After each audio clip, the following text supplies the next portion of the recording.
7:30 on Saturday morning, and it's already about 90 degrees outside.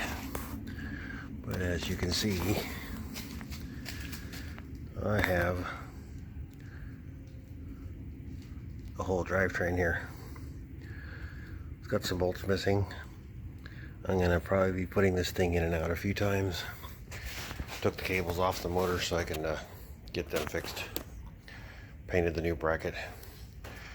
Kind of noticed that little ears chopped off for some reason.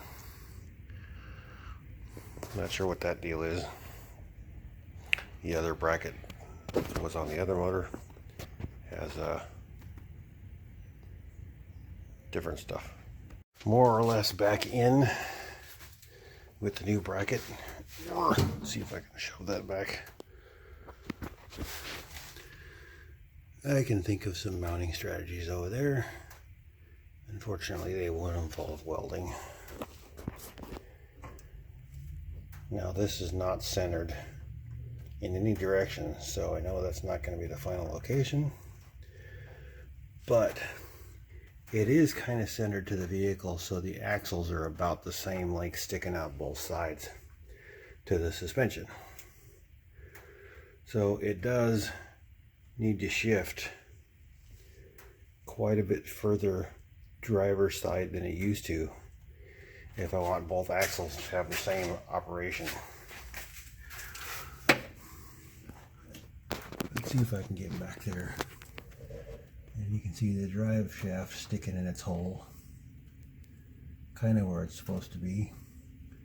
Compared to the truck, the original truck, these things stick out quite a bit further.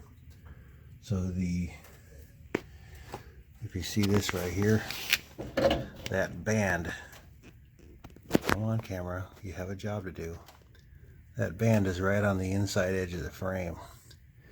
Whereas on the original gas engine, it's quite a bit further inboard. So I'm hoping that geometry isn't too critical. The engine's going to go a little bit further back than this, and I'm going to pull these hubs apart and try to stick the axles in place as close as I can and get everything centered so I can decide where I'm going to put the mounting brackets.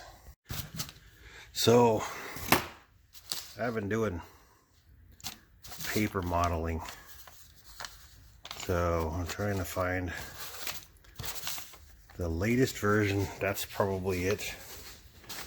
I've been printing these on well, building them on Fusion 360, printing them as DXFs, fighting with the scaling because no printer is ever 1-to-1 when it says 1-to-1. And making up stuff to put the mounts on. This one on this side, very similar. So far, just in the idea stage. Paper everywhere. Paper. We've sent, well, first I bought this thing from the specials pile at K&H Metals. I think I paid by the pound for it. And that's going to be part of the front loader now. This one is going to be made out of probably this stuff.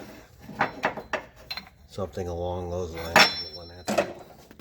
And all those DXF files are now sent to send, cut, send.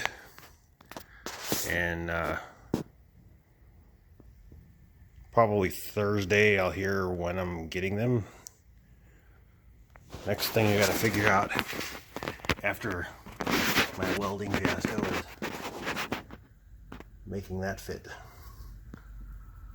This engine is centered so the axles are sticking out evenly on each side, and they're evenly too long. So the next challenge is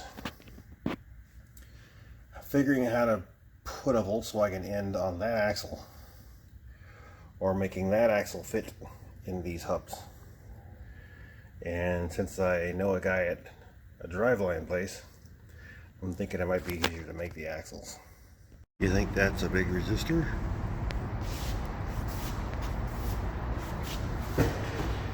That's a big resistor.